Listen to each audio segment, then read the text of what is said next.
Hello there, you're watching Bizworld.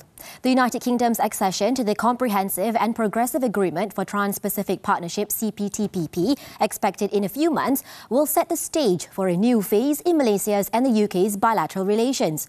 Deputy Prime Minister Datuk Seri Fadillah said the UK has joined the 11-member CPTPP trade bloc after 2 years of negotiations, and it was an opportunity to open the doors for better growth and access to new markets. He added that Malaysia is looking at the UK having a trade deal with the country for the first time, reducing the red tape as businesses enjoy operating on a par with local firms and cutting off tariffs on goods exports, providing businesses with much greater access to new markets. He said that among the key negotiating points was an agreement to reduce import tariffs on exports of Malaysian palm oil. The International Monetary Fund (IMF) expects Malaysia's economic growth to moderate to 4.5% this year, reflecting largely on the global external headwinds, while inflation is projected to remain elevated at 3.3%, likely persistent to the core inflation. Over the medium term, the country's current account surplus is projected to widen as the pandemic-related travel restrictions are lifted, leading to an improvement of the services balance and as imports moderate. IMF said downside risks, mostly external, would cloud the near-term outlook. The fund also urged for monetary policy to be tightened further to bring the stance to a neutral position. The tighter monetary policy will ensure inflation expectations remain well anchored, while also creating space for the monetary policy to respond to the downside risks. Total air passenger traffic in April rose 45.8% compared to April last year, with the current global traffic standing at 90.5% of pre-COVID-19 levels.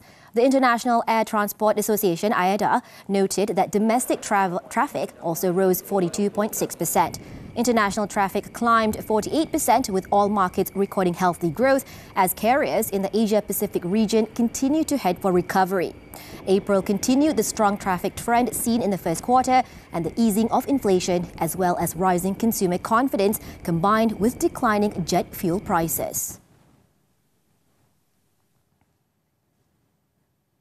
Kenanga Research is projecting FBM KLCI 2023 earnings to contract by 1.2% this year and lowered its end 2023 target to 1,480 from 1,610 points.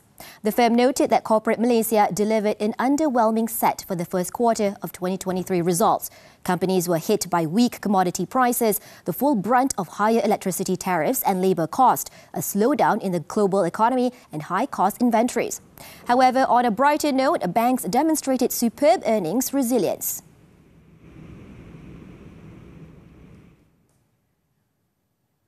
Analysts have labelled the first quarter of this year as the unforgettable quarter due to many companies posting their core earnings below estimates. This despite the fact that it was toned down owing to adverse market conditions. According to RHB Investment Bank, 44.6% of the results were falling short of expectations. The firm said negative operating leverage and lower margins are caused by modest top-line growth and sustained expense pressures. With the business environment likely to remain challenging, investor sentiment will remain cautious pending the outcome of the impending six state elections.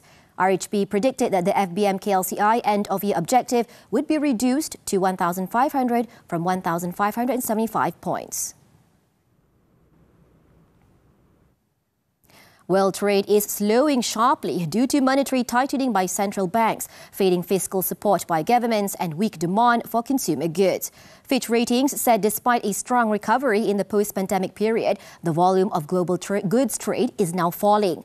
The rating agency said this is partially offset by a recovery in services trade, such as tourism and transportation. However, services represent only 22% of total trade and fails to fully support growth in all trade. This in turn reflects the phase-out of US consumer-focused fiscal stimulus, monetary tightening and the rebalancing of demand back towards services after the lifting of COVID-19 restrictions. Global trade is expected to grow 1.9% this year, significantly lower from last year, while global economic growth is estimated at 2%.